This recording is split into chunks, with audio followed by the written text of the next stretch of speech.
This is the second in the three-part series of First Things First videos.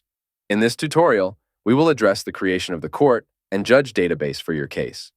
The original court pick list contains pre-populated lists of all Colorado District Court addresses, judges, and magistrates. An important note, with more than 350 district court judicial positions, keeping an up-to-date list on a statewide basis of all those officers is difficult at best.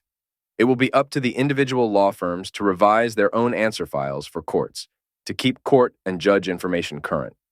To help Creative Divorce Documents keep the master list current at the end of the Creative Divorce Documents website, under Contact and Support, there is a link to send updates to us to help keep the court and judge lists current.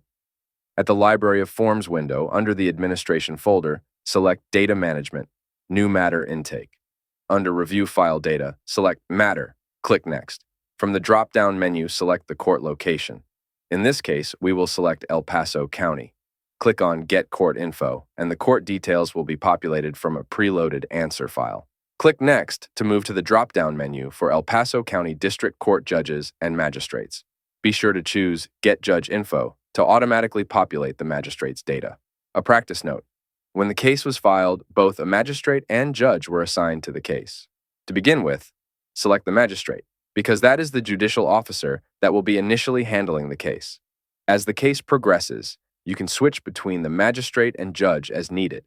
By selecting only one judicial officer at a time, you avoid the confusion caused by having multiple division numbers appearing in the caption, and you eliminate using the wrong name for orders, settings, or other filings. Click Next to gather information about the case. Complete that dialog, and you are done. Note: if the judge's information is not correct, see the video changing judge magistrate data. Thank you for viewing this video.